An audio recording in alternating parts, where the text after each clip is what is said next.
partner? He was born ready. 3, 2, and 1. Hello again, everybody, from Enters in Heartland, and we appreciate Pat Enters hosting for us a video podcast. Tom Pipines along with John Dodge, the star of the show, the Packers savant. Mike Becker is our video producer. The content man is Brent, and he is the very best, Brent Young. And we want to talk today about the Packers in terms of need. And I think many of you would say lots of need. Now, before we get into that, just want to let you know that if you're interested in this podcast, maybe sponsorship, certainly watching, passing the word, you just go to tompipins.com or the Tom Pipins Show with the great John Dodds. John, I loved it when I said, okay, John, in your opinion, Packers needs, and you said, Pip, outside linebacker, and outside linebacker. Those are my top two, Pip. When I was listening, even Larry McCarron pointed this out on one of the live broadcasts, and he was saying that doesn't it seem like the one position that the Packers have the least amount of talent in is outside linebacker? And I thought about that, and you need pass rush. Pass rush is the great deodorant in the NFL. You can overcome a lot of smells in the secondary when the quarterback is sacked. The Chicago Bears have a great secondary. Why? Because Khalil Mack is sacking the quarterback. Get pass rush. Put some duress on. Put the quarterback under duress. So, number one, I would say outside linebacker and pass rush. You have Clay Matthews, who could be declining or has been declining. As long as you brought that up, do you bring 52 back or not? I do. At a reduced salary? At a reduced salary if he signs. I saw him be interviewed at the beginning of last year and then referred to this interview. He said his family likes Green Bay. His kids, the schools, everybody's happy. He wants to stay here. Could he get a hometown discount and play? Or would he give a hometown discount? We'll see if the Rams or somebody on the West Coast wants him. But I still think he's worth more to the Packers than anyone else or any other team. And if the Packers do draft some outside linebackers, who best to be a mentor than Clay Matthews? Why do you say that? Is it because he knows the system? Why are his skills at this stage declining? Obviously, 32-ish? Right. Why are they of more value in Titletown than to another team? Tom Jackson of ESPN said that Clay Matthews in 2011 was the best overall linebacker in the NFL because of his ability to drop into coverage, his ability to rush, his instincts, everything about it. It's just that the skill level, have the injuries caught up with him. He's got a lot of hamstring issues, a lot of leg issues over the years. He's slower, right? He's slower, but he's still the best, most effective player on the Packer defense. He doesn't make as many plays, but when the quarterback goes up to the line of scrimmage, they're all pointing where Matthews is. They're doing their coverage and adjusting their coverage depending on where he is, and he's never had any help.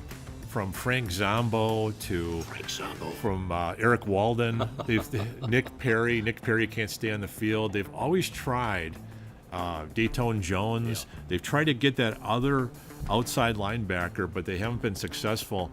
Last year in the Seattle game, Tyler Fackrell had 3 sacks against Russell Wilson, and that was the first time in memory where a quarterback, Russell Wilson, would go opposite Matthews, see Fackrell, and then turn back, and Matthews made some plays that game. So, and I know you said earlier Fackrell will probably be back. He's more of an effort guy. You mentioned that he had injuries. He's been coming on it. What I'd like to do is ask you then, if you get somebody who's really good in the draft, and we'll have a separate draft preview, ladies and gentlemen, to talk about. John is all over. He's watched the Senior Bowl like 19 times. It's better to him than War and Peace, right? Somebody said, what is War and Peace? I watched it on Valentine's Day instead of Love Story. Oh, man. That's See, right. There you go. And his wife, Sheila, is a saint. So you get somebody really good. Does that make Matthews that much better? Can they play off one another, and that's why you like the value of bringing back Clay Matthews? I think so, and you can also move him inside. And you can team him up with... He's been good there, hasn't he? With Blake Martinez. Yeah. And he can give you pass rush. Put him in a situation where he isn't the key guy to focus on. So he's getting chipped by a running back, by the tight ends.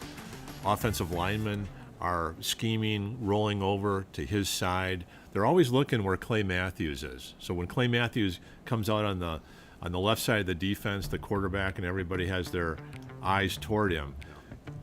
Make him a cog instead of the cog. Make him a spoke in the wheel. Is basically what I'm thinking. And this is we're going to get into the draft a lot more later, but this is a historic outside linebacker filled draft. This is the year.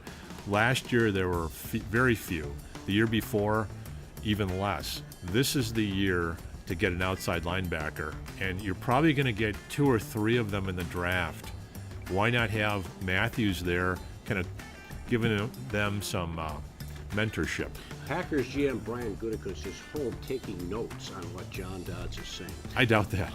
Offensive line, okay? Yeah. Pretty big.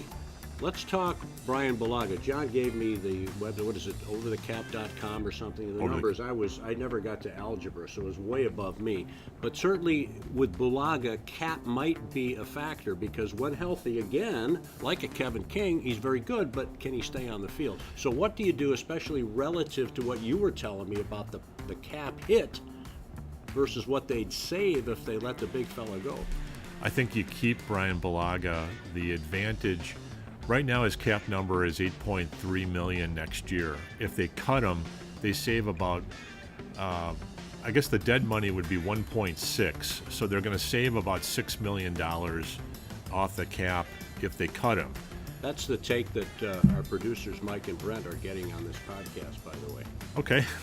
Did you know that? Good for them. That's why we do it for water here, and the wonderful opportunity to be at Enters. That's okay, good. That's so good you're to going know. to bring him back. I'm bringing him back. However, how big a need is that O-line? Aaron Rodgers has been hit probably more than any quarterback over the last few years. We know about the injuries. He wants to play till 40-some. He's going to be 36 come fall, and they've got to find a way to keep him upright. You're set with Bulaga at left tackle for a long time to come, this Pro Bowler, but they need help in other areas, right?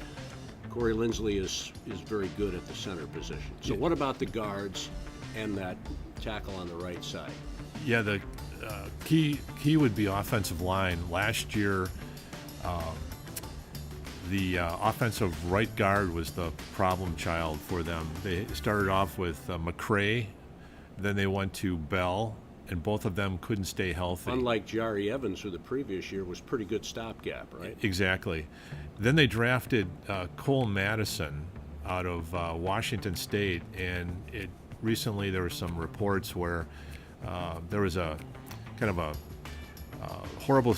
absolutely horrible situation where the quarterback at Washington State committed suicide using a gun that was owned by the offensive lineman when they went hunting.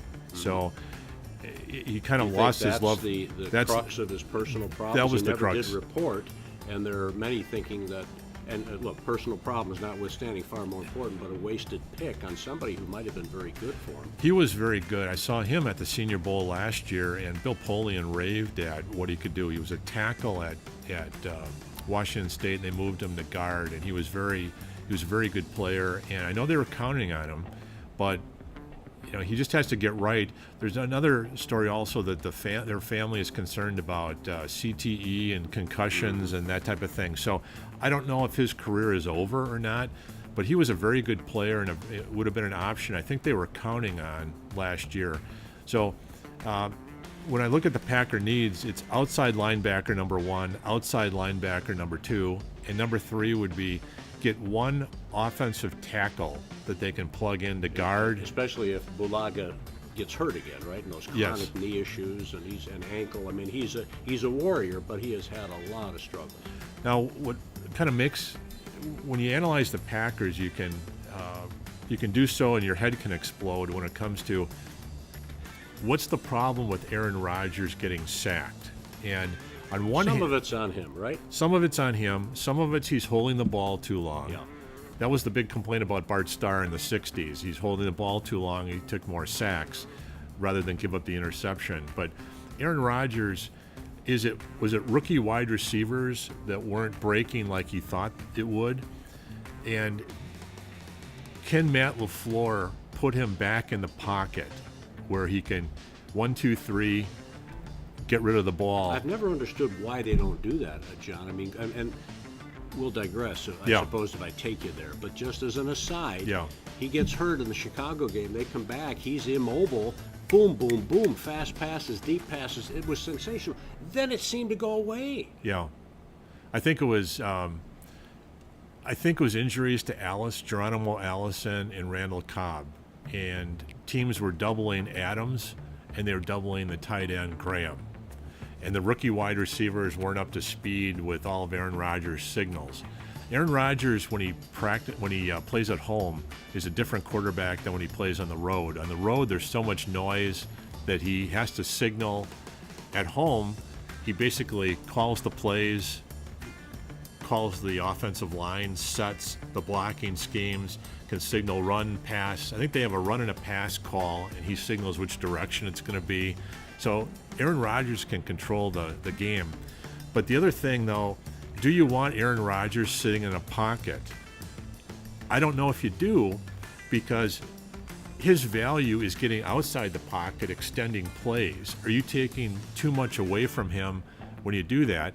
And I talked to defensive ends in the opponent locker room, and they say that they're not rushing the passer because they're trying to contain him.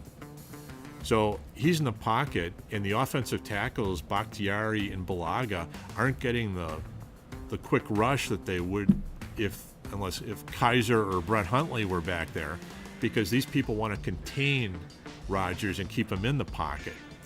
So the threat of not going outside might be counterproductive to everyone. And do you have wide receivers who can get open on the first and second options? From where my perch at these games, no, they don't. Now, perhaps they will when Marquez Valdez-Scantling and these younger players, EQ St. Brown and Jamon Moore, when they get more experience. Equanimous, one of the great first names of all time. By the way, where else do you get this kind of insight and people going to opponents' locker rooms than right here from the Packers savant John Dodds, the Tom Pippins Show with John Dodds? Go to tompippins.com, the Tom Pippins Show. You can Google it. We're here at Enters in Heartland. Pat Enters, the owner. We've got Mike and Brent, who are fantastic making this video podcast happen, and we would welcome sponsorship as well.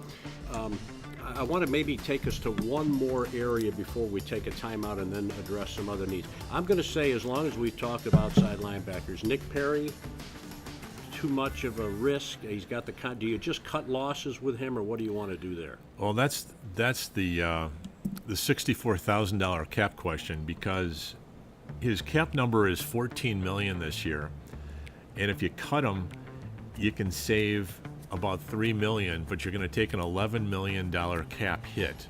So that might. I remember Ted Thompson would rather cut off his arm than take a dead money cap hit. So I think Nick Perry is probably coming back. It's just too big of a cap hit. So you have Fackrell and you have Perry, and I think they're going to probably draft one or two other outside linebackers, maybe 3. And another guy, Perry, who's been good when he's been able to play, right? Very, very good player when he can play. Yeah. And exactly. He's played through a lot, too, and he hasn't been as effective when he's had to do that. Let us take one more area before we pause and take a timeout here. Is that all right with you, Brantley? Okay. Defensive line. Still a need? I mean, things didn't work out very well. Wilkerson got hurt. He was out for the season. Kenny Clark was outstanding. But at the end, they had guys who might have come here to Enders for a cocktail. We hardly knew the names. Right.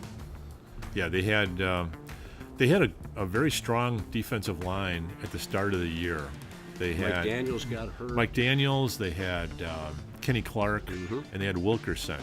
And then the backups were Lowry, and Lancaster was on the practice squad. And Wilkerson had the horrible ankle injury, lower leg injury. So he won't figure in, right? He may be done, or do you think there's a chance? Well, this was a contract year for him, too. It was a contract year, which means that he needs to play 1 year, so the Packers might get a bargain. Might be someone you could stash in Green Bay for a while and then bring him back as they see fit, maybe sometime during the year as his leg. It's going to take a year probably for that thing to heal. But you have so you got a need there. You want to bring in a good D lineman to enhance that group. Yeah, Kenny Clark is a potential superstar. Yes, he had an elbow injury, missed the last 3 or 4 games. Right. That's significant. And to avoid surgery, right? I mean, hopefully this thing will heal up without surgery. I haven't heard anything, at least at this early point, to indicate that he might, early time next season might be in jeopardy of being missed. I don't think so. Montravius Adams showed some burst. What about that kid? Yeah, he shows signs. He teases you. Yeah, he showed some burst. He had a sack and a half later in the year.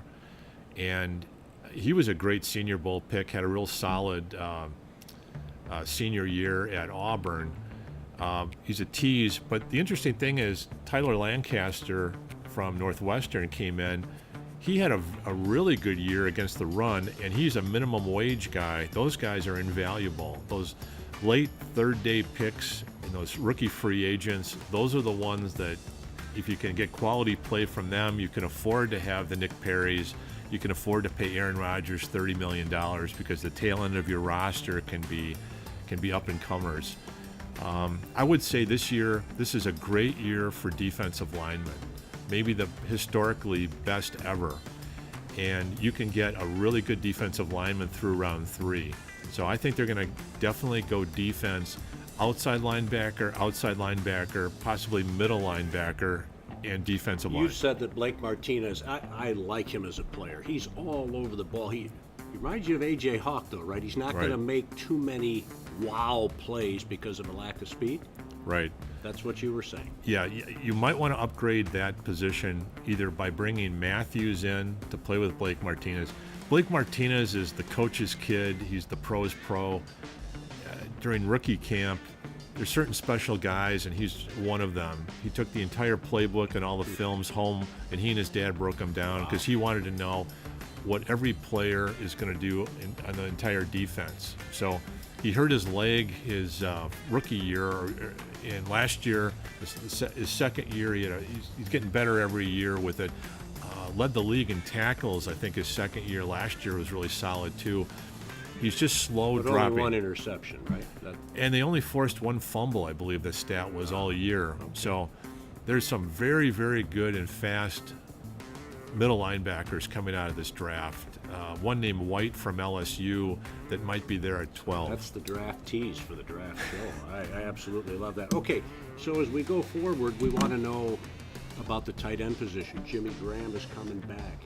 Can Matt LaFleur put him in a position with Rodgers to make hay and get back to being what he was, although we know age has to some degree caught up with him? We'll talk that. We'll talk more as our Packers positions of need, right? Aaron Rodgers, as you say, as great as he was, he could only do so much. It was a pretty stinky team, and that deodorant, number 12, couldn't cover it all up.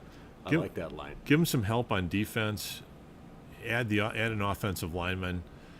Have the wide receivers come back at a step up now that they're not rookies anymore. And I think you're okay. Let's take it to break with this from you. Brief answer, if you would, JD.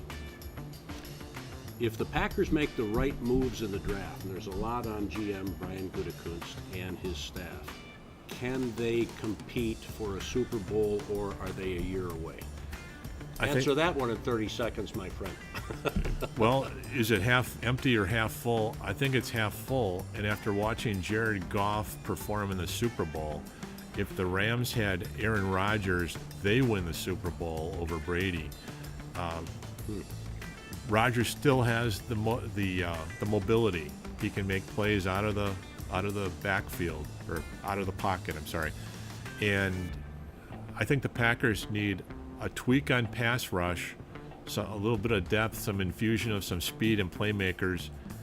I think they're right there. The NFL, the difference between 6-10 and 10-6 isn't that much. And if you have Aaron Rodgers, the difference between 6-10 and 12-4 is not that much. Have a New Orleans draft, as Mark Murphy said, from 2017. Get an infusion of talent, and this is the year. 3 bad drafts like the green and gold, right? Exactly. Get some infusion, and your fusion of talent, and you're right there. Speaking of talent, you only get it right here on the Tom Pippin Show with John Dodds, the Packers savant. We have more from Enters in Heartland, the Tom Pippin Show with John Dodds. Delighted to have you on our video podcast. Stay with us, everybody. If I said 12-5, I would have had less credibility. Yeah, right. Oh, that one playoff game. Yeah, that one playoff game. It reminded me of Lindy and Fonny's comments, which you've talked about, right? The difference between so-and-so one year when they were like 4-12, it could have been, 8 plays away. Right. Yeah, I really like how you break that down. Yeah. He's the best.